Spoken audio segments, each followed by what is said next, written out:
Good morning, YouTube. Well, we got another scorcher, everybody. It's going to be super hot. Please like and subscribe to the video and the channel. Got tons of material coming out.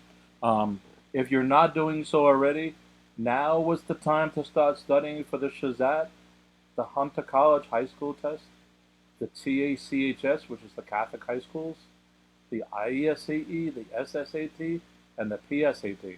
All these are great things that you can do right now over the summer while you don't have class and, quote, you're relaxing.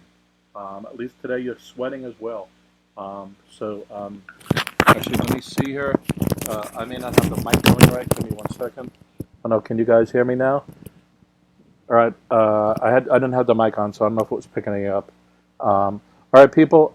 We're going to continue on with the SHSAT-like ISEE examples. We're at the upper level. What I'm going to start off with is I'm going to continue off where we left off yesterday, but I'm going to back off slightly. And I'm going to revisit 2 examples we did. All right, let me get some of this on the screen.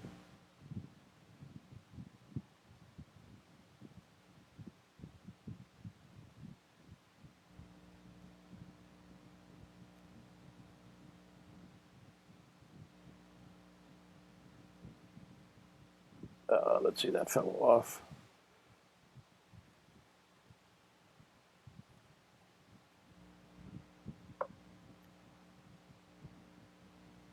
All right, so we're going to revisit this example number 1, because I always like to present alternative views of the answers.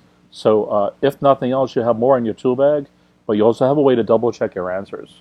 So we had x squared plus y squared equals 40, and they also gave us 2xy equals 24. And they're also asking us, what is the value of x plus y squared? And what I had done was I transformed this into xy equals 12, and then gave scenarios where people tried to plug stuff in. I also used this one where we said x equals or y equals, and it just got too nuts. It turns out there's more you can do with this statement. All right? And the solution eventually was to expand this out to the x squared plus the 2xy plus y squared. This is the same as 2xy even to 2x. And x squared plus y squared is 40, and 2xy was 24, and we get 64. Okay? So there's another way to do this, which is if we look at the factor trees here, we get 1 and 12, 2 and 6, 3 and 4. Is that the only ones? Yeah. So if this is our x and y, let's plug them into here and see which works. So we have 1 plus 12 squared, 2 plus 6 squared, and 3 plus 4 squared. All right? So this is going to give us 13 squared, this is going to give us 8 squared, and this is going to give us 7 squared. Now, since we know x and y on top of that, we know which ones can plug in here to give 40. So we're going to go back to the original one. So we have 1 squared plus 12 squared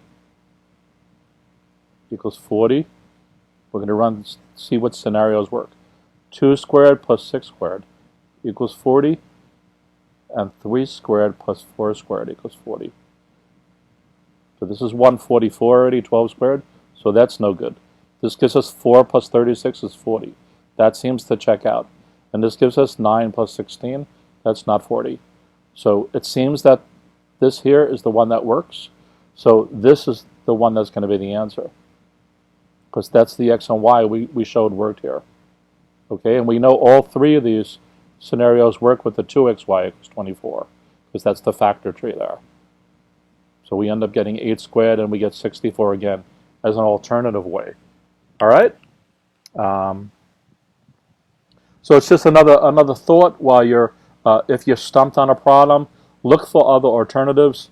I run into roadblocks because I'm trying to worry about getting to the next problem, and making sure I said everything, and I'm doing this live as well, so.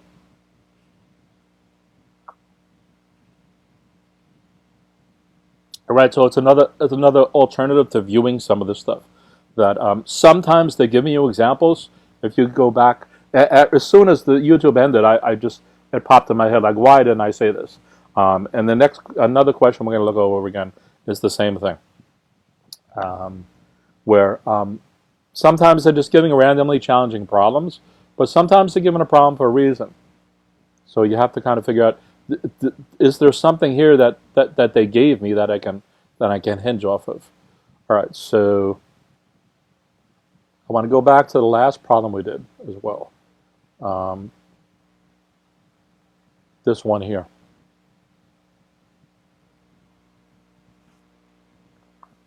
Let me get a blank side of paper. Okay, here we go. So I'm going to just run through it again with you. 3 blue, 4 red, 6 green, 10 yellow, and we ended up with 23 total. And I presented a solution. I think we got 90. So the column A was the probability that both, you got a yellow plus a yellow. And we ran through the code to do that. So that was 90 over 506. You can go back and look at the other one, I believe it was. So what we want to do here, and I presented another solution, we had 1 minus something. So there's a third way to do it that might be a little more clear to you guys, which is that we're talking about column B now. Okay, the probability at least one of the marbles is yellow. Well, we have the probability that the first one is yellow times the probability that the second one is not, plus the probability that the first one is not, but the second one is yellow. And then because at least one is that, we have the probability that both are yellow.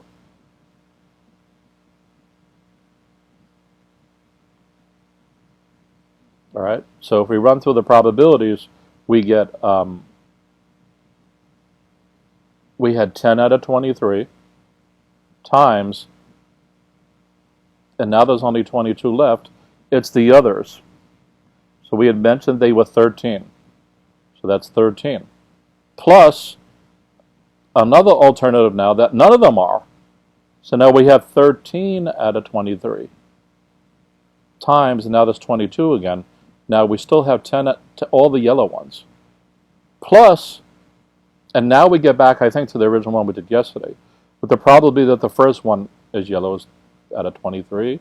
There's 22 left. And now we get 9. All right, did that fall off the screen? Let me make sure this is all showing on the screen, that we're still live. Yeah, we're good. All right, so this is kind of deepish. So just run through the alternatives here.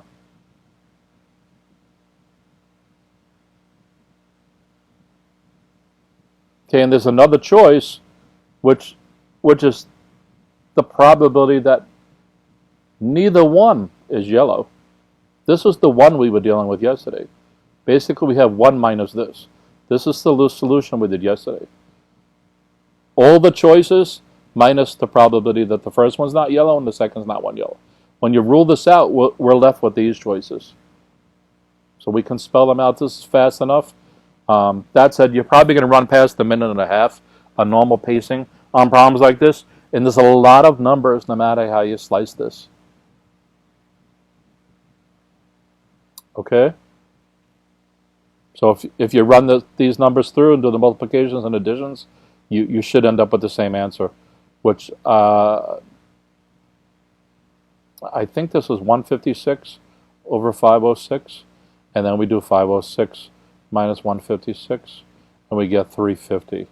So I believe this was 90 over 506, and what do we get there? I believe each of these ends up being 120 over 506.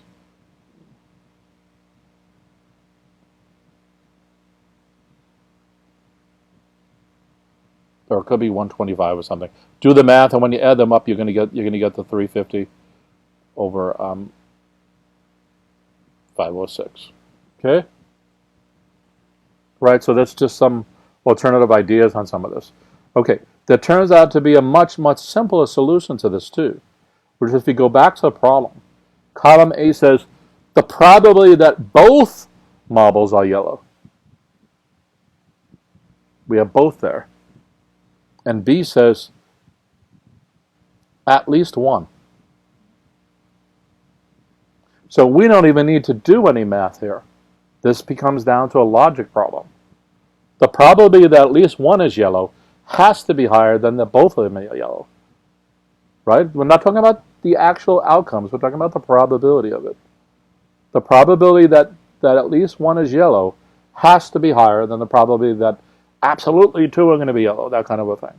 So B rules without even doing any math. So again, this gets back to your mathematical prowess, your mathematical acumen, and it goes past just knowing how to follow a formula. And by the way, even doing it this way, doing it the other two ways we did yesterday and the new way I showed you today, they're also that kind of a level because you have to understand what's happening with the marble bags to even construct this math sentence here. Okay?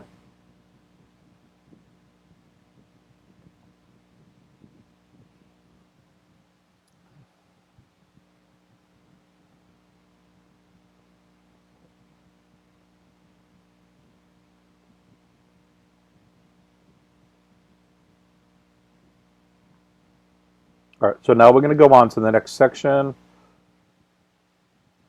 Let me make sure we're live again.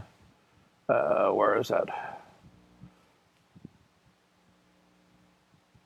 Okay, again, if anybody has any questions, you can throw them into the stream, and if they're not apropos for what I'm talking about at the moment, I can do it later, and/or on another stream, and/or just email me at any time you want to, because this is an organic process where we're just going to keep building on stuff. I also do private tutoring, which I would, I'm biased on this here because I'm making an income, but I'm also doing this part for free here. So, but I think everybody should have a tutor at some level, especially in 2019. Used to take these tests without tutors. The playing field has changed since standardized testing has really been bumped up in the United States and through the world, really. The stakes change slightly when test prep gets thrown into the mix, and it's worth it. And you can get insights and learn techniques and so on that you may not have been aware that you didn't even know. That's the killer here. You can establish a rigorous progression of studying from now to the test, and you will be successful in that. You will make progress. You'll learn a lot. But there's nothing like having somebody look over your shoulders and say, that's odd. Why did you do that? Or somebody crawling into your brain and working with you through a test, even if you get the answers right. And it's issues like giving you these alternate strategies and other ways to view math problems and stuff like that, ways to double check it, all these things like that. And it comes down to points. There's kind of two parts to this. There's learning and there's your grade. I'd rather focus only on the learning. The grade will come about from the learning. But the truth of the matter is this is a test, and there's no reason to throw away a point. Okay? Because you're not just doing this for fun. You're doing this to try to pass a test. Quote, pass a test, because this is not a pass-fail test. You're doing this to get into a specialized high school and up your game. By the way, there's also indirect benefits to this, which is that you will do better on the SAT, and you're learning about rigor and so on, which is what these schools are about. Okay, which is another reason why you shouldn't be just using the state tests for something like entry to the New York City specialized high schools. You want something that's being demonstrative of different viewpoints and so on. All right, so let's get back to the question on the screen. What is the value of the numeric expression? So there's a couple ways to approach this. Scientific notation comes up a lot. If you do not know it, start learning it. I did a few scientific notation examples in the lightning rounds. I will probably add some more. but this is the kind of thing that should have been on your past few state tests and will be on some of the future. And sometimes the question, even the SHSAT, is as simple as this. All right? So there's a couple ways to approach this. So we have 3.2 times 10 to the 5 over 4 times 10 to the minus 2, does that say?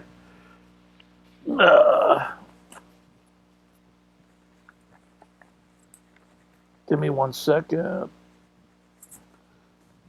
As I'm bringing up the answer, I want to make sure that I get the right answer after we go through some of this.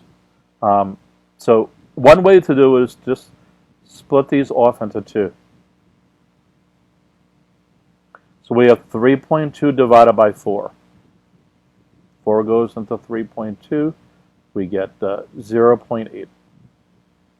Okay? Now we're coming down to powers of 10 with exponents. So when you have division, you subtract the 2 exponents. So we're going to get 10 to the 5th. We're going to get 5 minus 2, which is equal to 7. So we end up with 0.8 times 10 to the 7.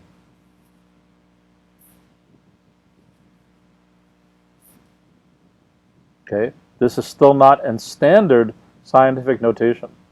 Scientific notation is basically x dot y times 10 to the whatever. So basically we need to move the decimal point over 1 to get 8.0 or just 8. So since we're going to multiply this by 10, we have to divide this by 10. So we're going to get 10 to the 6. We're going to throw away a 0. All right? So let me see if that's the answer. I can't see. My eyes are screwed up. Yeah, 8 times 10 to the 6. Yes, okay. Another way you could have solved this was you could have expanded out the 3-2 with all the zeros and the 4-1 with all the zeros. And by the way, notice that this was 10 to the minus 2, which means 1 over that thing. So it gets into kind of worse scenarios, which is why it's often easier to split this into 2 problems. And by the way, the reason you can do that is because if I have AB over CD, it's the same as A over C times B over D. There's actually other scenarios here as well, but because we can split this multiplication off like that, we can do that over here with this too. All right?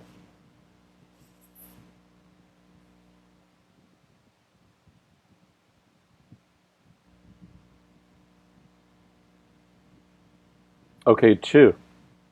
The price of tomatoes increased from $1.20 to $1.50 per pound. What is the percent increase in the price of tomatoes? So let's just look at what the increase was. A couple ways to solve this. We have $1.50 subtracted from $1.20, and we get a 30% increase. Sorry, we get a 30-cent increase.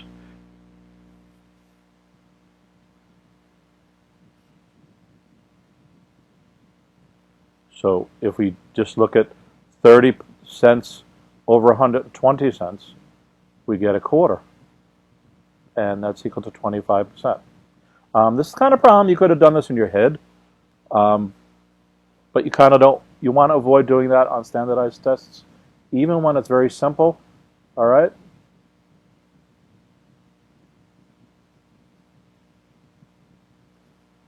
You can also brute force some of the answers in. All right? And you can do some quick math sometimes, because 10% of this is 12, right? So that means 20% is 24. And if this is 10%, then 5% is 6. So 10, 20, 5% gives 30.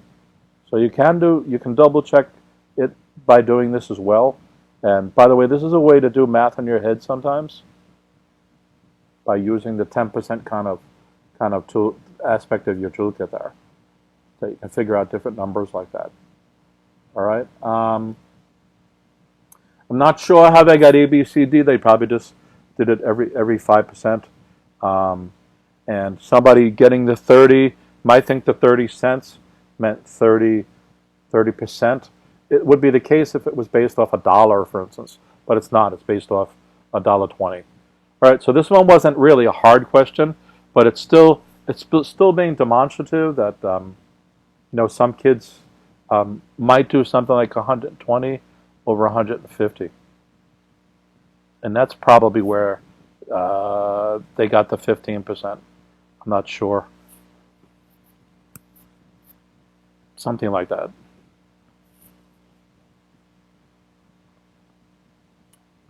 All right. So there's that one.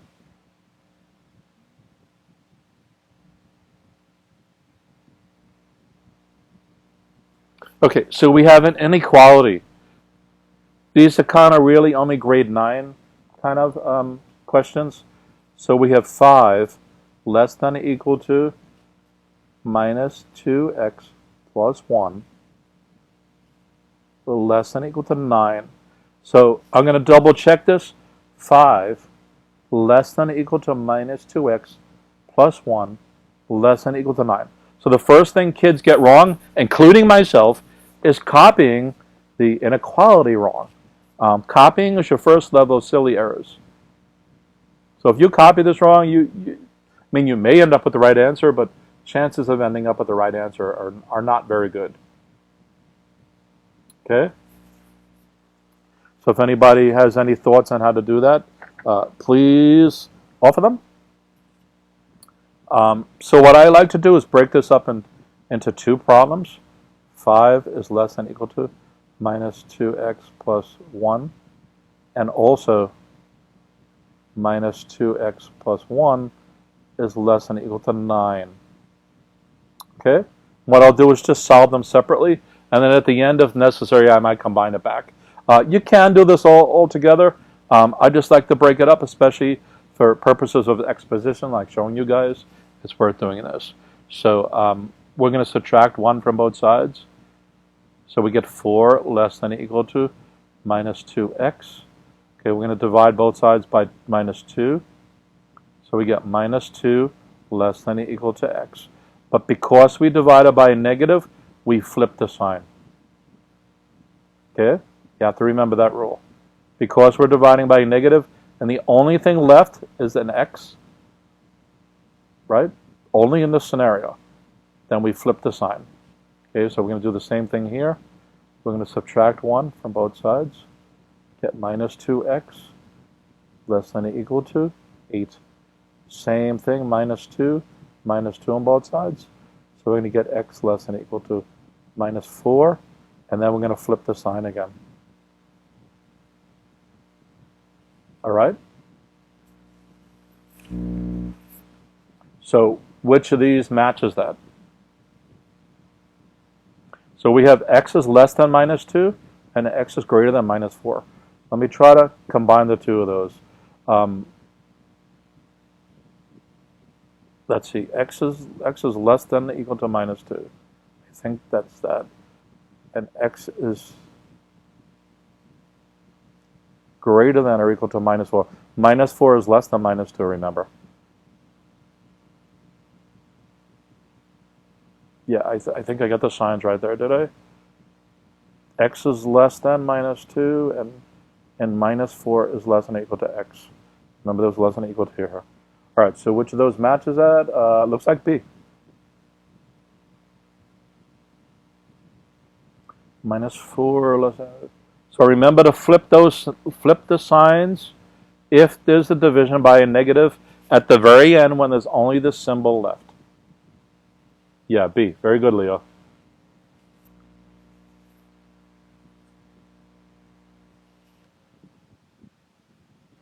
Okay, 2 is also closer to a grade 9 problem, although it should be solvable by even a grade 8er.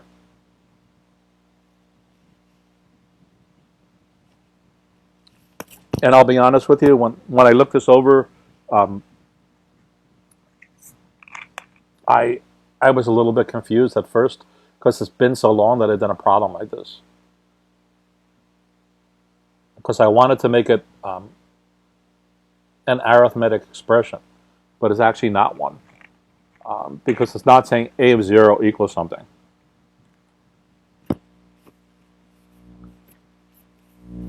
So what is the pattern? There's a pattern between each column. And one way we can do this is just force fit the answers in here.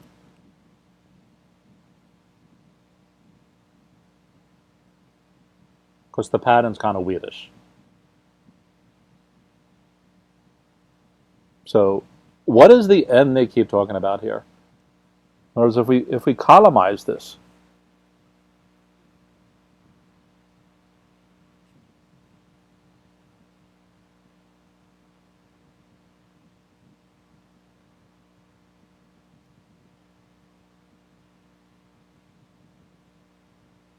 this is n. And what's this? This is the 4 answer choices.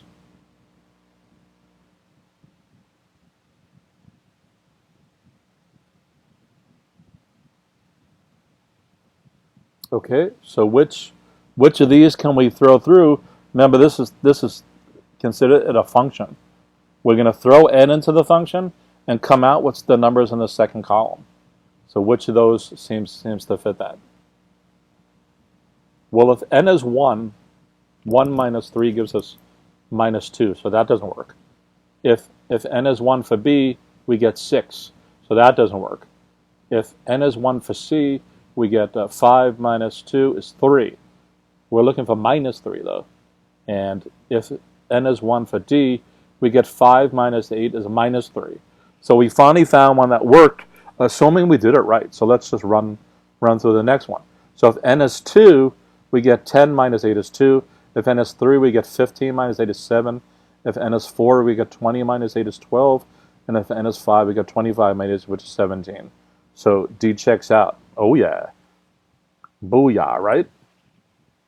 All right, so as you can see, guys, these questions are very close to what the SHSAT questions are going to be. They may not be exactly. Some are worse, some are easier, some are just spot on.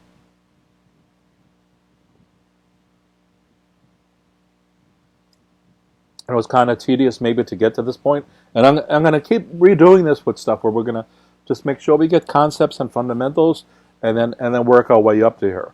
And we're going to do harder problems than even these at some point, all right? But again, if you're taking those tests I showed earlier, I don't know where that ended up. You guys are taking any of these tests, which basically have October. Most of these have October dates. Even some of these come about in October. This is, I think, in March. So, but you might as well use your time now. Anyway, these, and by the way, this one's in January, normally in January. So you at least want these. And again, whether you live in New Jersey, New York, Connecticut, it's going to be a truism for all these, as well as some of the other schools that I tutor for, like the Bergen County Academies. Whoever's watching this, if you're within driving distance, I can get to you. All right? All right, so what do we have here? The next question.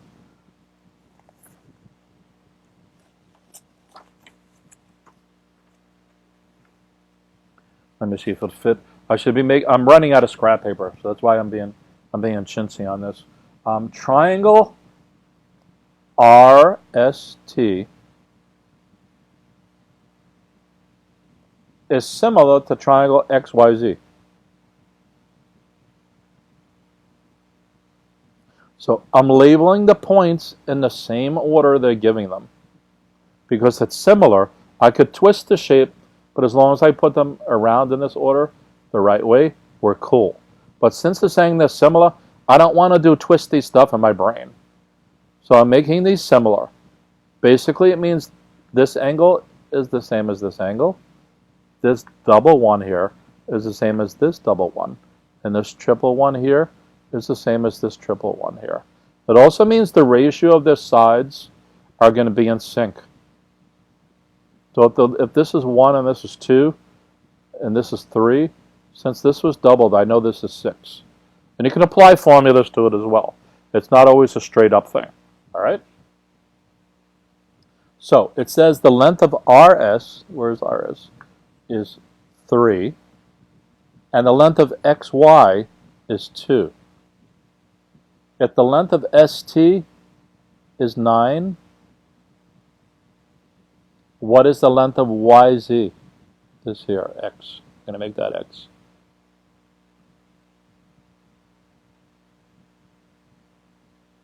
So I can do this in my head. I can see this. If we multiply this by 1.5, we get 3. And what do I multiply with? I can get 6. I believe the answer is 6. Yes, it is. So that's one way I can do it just straight out of my head. 2 times 1.5, 2 plus 1 is 3. So 6 plus 3 is 9. Okay, we can also just set up the ratio. 3 is to 2 as means equals 9 is to x. So we can get 3x equals 18, divide both sides by 3, and get x equals 6. All right? You can also set up this in a different way. We could have also done 3 is to 9 as 2 is to x. We still get 3x equals 18, and we still get to solve it that way. As long as you have left side, or left to bottom is to left to bottom. Left to left is to bottom, or whatever it is. Not the bottom, it's the side. Left to left is as to right, as left to right is to left to right. As long as you keep them in sequence and in order, your ratio will work out fine. All right. We're going to go for about an hour again. So what do we were? I started. I think I almost started on time. At YouTube let me through with not too much going on. We might go to when this section ends. I'm not sure when it does. Okay, this is a good one, and it can be kind of confusing. So I'm definitely going to use a new piece of scrap paper for this. So we're given a few things. So let's take this a sentence at a time. There is 5,280 feet in a mile. So this is a fact that you guys should know already. It's been in the back of all your black and white composition notebooks since you've been in freaking pre-K, all right? And it's a conversion rule that you should have learned already in class. If a teacher never presented this number to you, they should. It's just a number you should know for the rest of your life.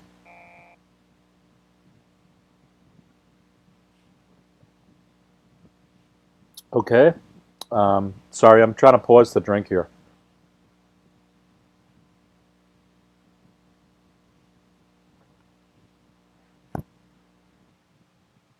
So if John were running at a rate of 8 miles per hour, the value of which numerical expression is his speed in feet per second?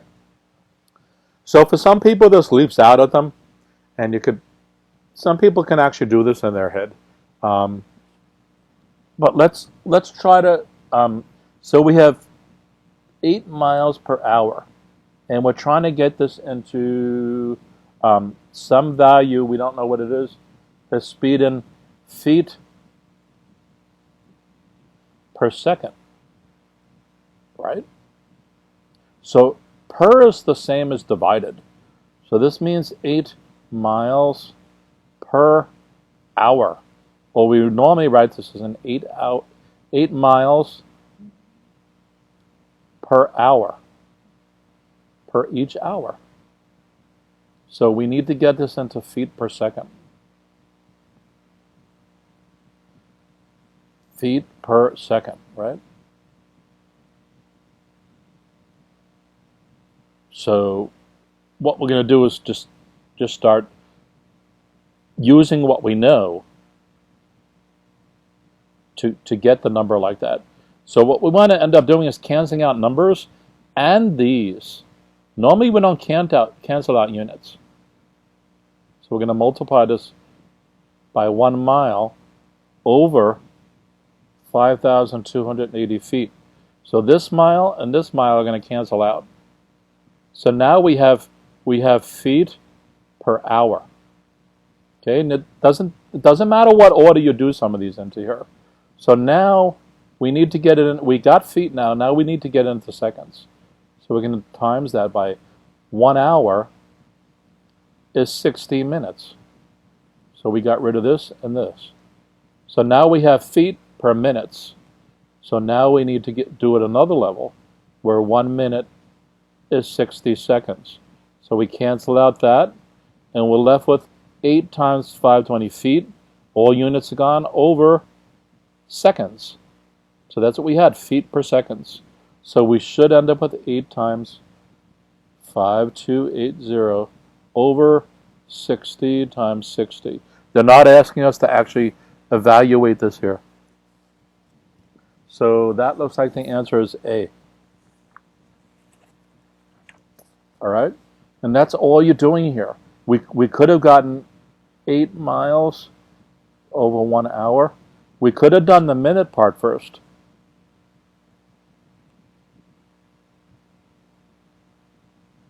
So this is hours.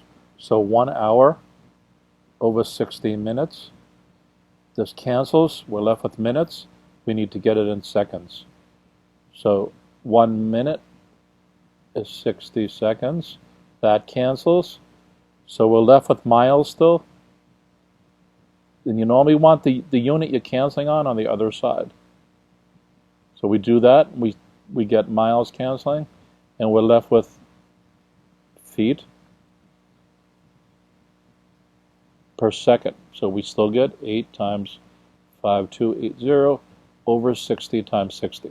So it doesn't matter which order we start doing the cancellation of the units. We're still going to end up with the same number if we're doing the conversions right. All right? So that's kind of a cutie one.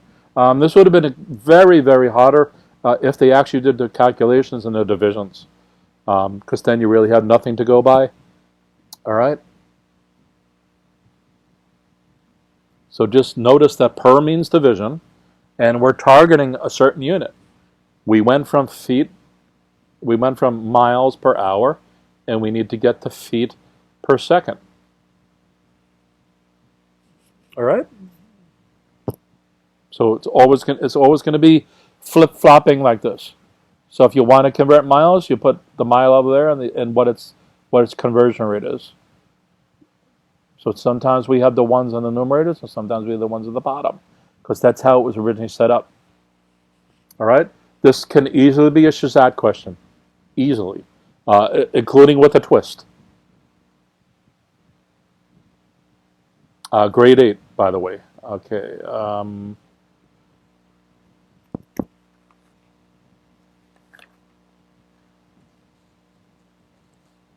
All right, so this is a nice question if I remember what it is again.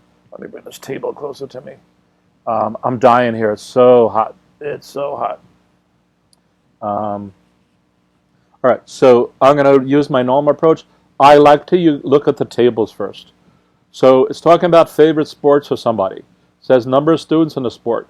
So it's obviously students in a class or in a school or in a grade or something like that. We don't know yet. We didn't read it. Number of students, apparently their favorite sport being football is 20, baseball 18, basketball or whatever. What I like to do is add them up. So I got 20 plus 18 plus 10 plus this. So I'm going to add up to 10's column. 10, 20, 30, 40. And I left with 8 plus 2. I got 50. 20, 30, 40, 50. And I see that 60 on the question is leaping out at me. So it turns out to be 60. So this gives you a scenario where I did it in my head and I did it wrong. So again, what I like to do is, and then I'll add it up, 20 plus 18 plus 10 plus 12, 8 plus 2, 0. What did I do? No, that's 1, 2, 3, 4, 5, 6. And I will do it backwards. 12 plus 10 plus 18 plus 20. And you get the same thing. 1, 2, 3, 4, 60, okay? So the 60 total students. I'm doing this, I don't know what the question is yet. This is my standard procedure. I'm just trying to understand the illustration, and I might say to myself, what's the percentage of football kids? So I'm going to see it's 20 out of 60 is 1/3. So it's 33.3%. All right, and so on. So these are questions I'm asking myself, just to confirm to myself that I understand it. So now I'm going to go back. There's really nothing on the left of the table. Now I'm going to go back to the table. It says the table shows the results of a survey of 60 students. Okay, so this double checks that my numbers were right, and that was not for naught. You can say, why are you bothered doing that? Because I'm just trying to understand. I'm kind of be one with the table. If you're not one with the table, you don't know what the table's about. And don't depend on the words to have you understand what the table's about. Have the words complement your understanding, but not be the understanding. Okay? In 99% of the cases, you're gonna rule for that. And a lot of examples, they will not tell you what the total is. Okay? All right. So each student was asked about his or her favorite sport. So that's what we inferred. Okay? All right. A circle graph is made using the data. Uh-oh. The hell are they talking about, right? What is the central angle of the portion of the graph representing basketball? So don't read baseball. Read basketball. Okay? By the way, I have slight dyslexia, so having dyslexia is not a reason to screw this up. Because you should be doing things like underlining sometimes or circling things. And that's why I also say don't throw things in your head. I could see that number 18, and in my head it could be a 16. So it's important for me to reread things and double check things. I will often make, quote, a silly error, which is actually a physical error in my brain. And I did not have this when I was younger. I have it now. So maybe I'm going out. It's my last days, but I don't think so. So basketball. So we have 10. So it says, what is the central angle? So what are they talking about here? So we have a circle graph. In other words, we're going to have a pie chart that's split up into certain things. So we're going to have football, baseball,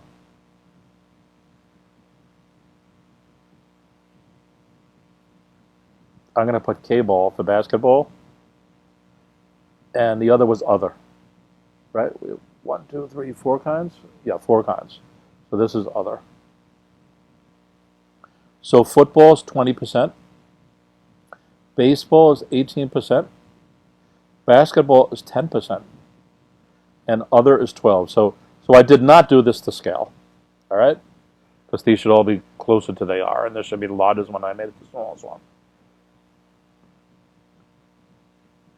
So it says, what is the central angle of the thing representing basketball? So that's this here. They're asking, what is this angle here?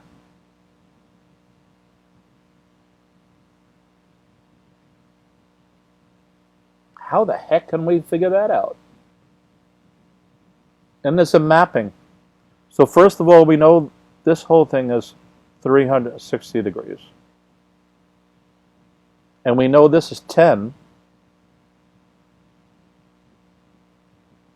out of 60. Right? Basketball was 10 out of 60. So the angle is going to be what out of 360? So again, we can do the cross product, and we just see this as 6 times. So we get 60 here. 6 times 6 is 360. 6 times 10 is 60.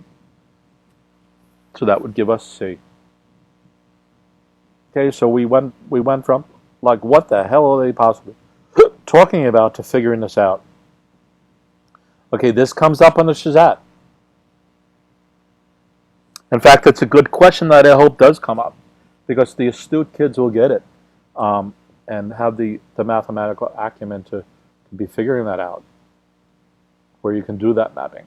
By the way, the mathematical acumen is I'm not saying this as an elitist kind of thing. You can learn it. You can learn it. In other words, if you didn't know it, now you do. And it's something you have in your toolkit for the rest of your life. that, oh, I can do a percent of the angle to get it. So you can get the 60 at this way. So light bulbs should be going off in your head in various points when you get an insight, right? There's some people who are geniuses, yes, and they just get insights naturally. But you can get a light bulb moment, and then use that to your advantage. There's nothing wrong with that. Doesn't mean you were inferior previously, and it doesn't mean you're superior afterwards. Just means you now have something in your toolkit to use. And now the clever and smart part of it is, will you use it when it comes time to use it? Okay?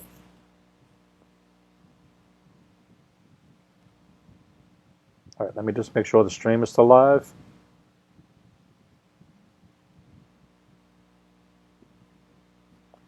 And I'm going to drink something in the meantime again.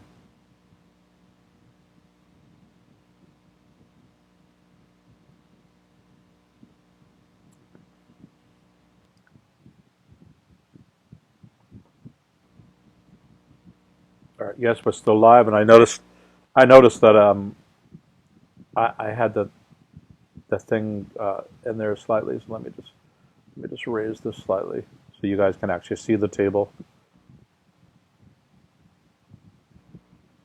Okay, on that note, the next question might not fit. Let's see. Nope, it fits there.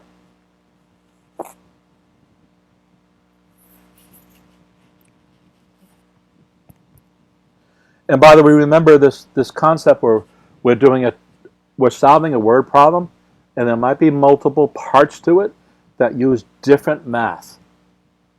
Right? Getting the 10 over 60 and getting that as a fraction and making that a percent, right, which is effectively what we did, is different than the mapping into the angle. So it involves sometimes connecting the dots between two different mathematical concepts. And I believe this problem is going to be the same. So Marcia rolls a 6-face cube 2 times. By the way, this can be a grade 8 problem. Each face of the cube is colored. 2 of the faces are red. Okay, so let's start writing stuff down. We have a dice, basically. She rolls it twice. Each face is colored. So 2 faces are red, 3 faces are blue, and 1 is green. If we add that up, we get 6 again. I just do this automatically, and it's a 6-face cube, so that makes sense. So what is the probability that the first roll resulted in a red, and the second roll resulted in a blue? This is similar to the example before. So it's going to be 2 over 6, 2 reds over 6 total, right? Times the second roll resulted in a blue. Now I believe it implies we put the thing back. Or it's one dice. We just rolled it twice. So we're starting anew on the second one. It's not like a color's missing. There's 1 dice and we're just rolling it again.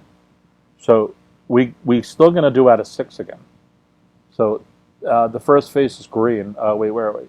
And the second resulted in a blue. So here we're going to end up with 3 out of 6. Okay? So we're going to end up with 6 out of 36. And to simplify that, we get 1/6. Now if we go look at the answers, we have percentages.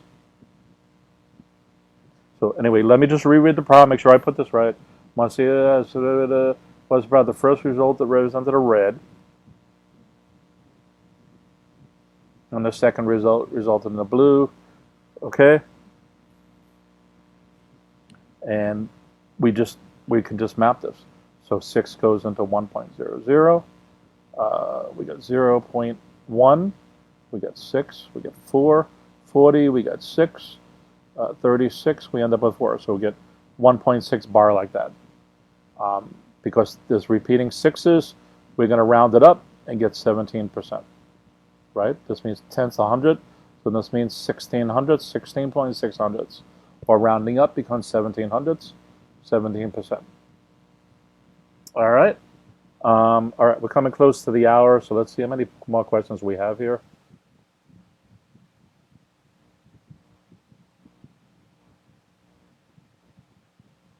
I believe that's the last one. All right, so you know what? Let's keep this stream. I'm just sweating like a pig. I need to take a shower, and I'm just dead here. So again, we're using the ISEE upper level.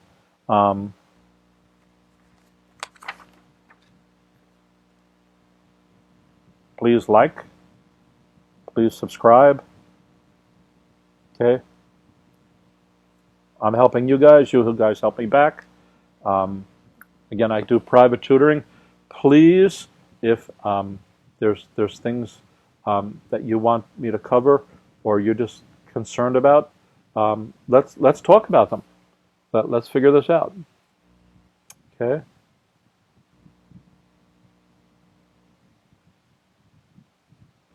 You can email me. Let me put the email on the top. Okay. Let me bring that a little better. All right. What I want to do too is some AMAs, Ask Me Anythings, in particular about how the SHSAT works. I tutor a lot of families. Everybody's confused. What happens here? How do I fill out the application? Where do I fill out the application? Do I have to use the guidance counselor? When is the test dates? What do you need to bring on the test? Am I prepared? What's on the grade 9 SHSAT? What were the cutoff scores last year? All these different kind of things you guys are worried about. Email them to me, and what I might do, maybe tomorrow, I'm not even sure, is just open up a live stream that we don't actually do anything on, that I might just delete afterwards. It depends on what's covered. Will people just ask me anything? Or maybe I'll edit it down to be a non-live stream afterwards, just based on people's questions. I don't know if the chat retains if you do that. I believe it deletes the chat. So, again, if you guys have stuff, Leo, I still have your note about least common multiple and greatest common factor. What I might do is just to stream about that, because doing that as a lightning round, I was thinking about that. There's really no kind of weird stuff you can kind of do with that. I came up with one or two good questions about it based on your question. I mean, we could do that, but it's not. I don't consider that a lightning round. I want lightning rounds to be shorter. Although we could just do rounds. We could do shorter scopes, shorter YouTubes here that don't have to be an hour. We could just do one or two bite-sized problems on certain specific subjects. So that might be more likely. Actually, I have a handout I give to my students. Yeah, I can keep on it. Okay. I have a handout I give my students about different topics, including Lcm and Gcf. And maybe I'll just cover that one day. Because there's a couple of different ways to calculate the numbers, and there's pros and cons to each, especially if you're doing a test. Because if you're doing a multiple or whatever, depending on the size of the number, if you have a number like a jillion, then factoring that out is going to be a pain no matter what you use. So luckily, these standardized tests don't use numbers that's going to be too painful for the kids. But some of them you benefit from one or the other, whether you're doing a factor tree or whatever. And there's one technique where you can actually compute the both numbers simultaneously, and that might work for a lot of kids for the better as well. All right. I'm rambling. I'm sweating. All right, people. Stay safe. Days like today and yesterday, and I guess a few other days are really dangerous kind of days. So just take it easy. Don't do a lot of strenuous stuff. I'm not doing it myself. I'm up there in age, and I'm afraid to even go for a walk today, to be honest with you, even though I walk a lot. I'm in good health. Not saying it that way. I actually have health problems, but not related to stuff like that. All right, anyway, people, have a great day. And I'm not sure when I'm going to do this again, but we'll see. I'm going to just keep consistent with what I've done on that. All right, bye.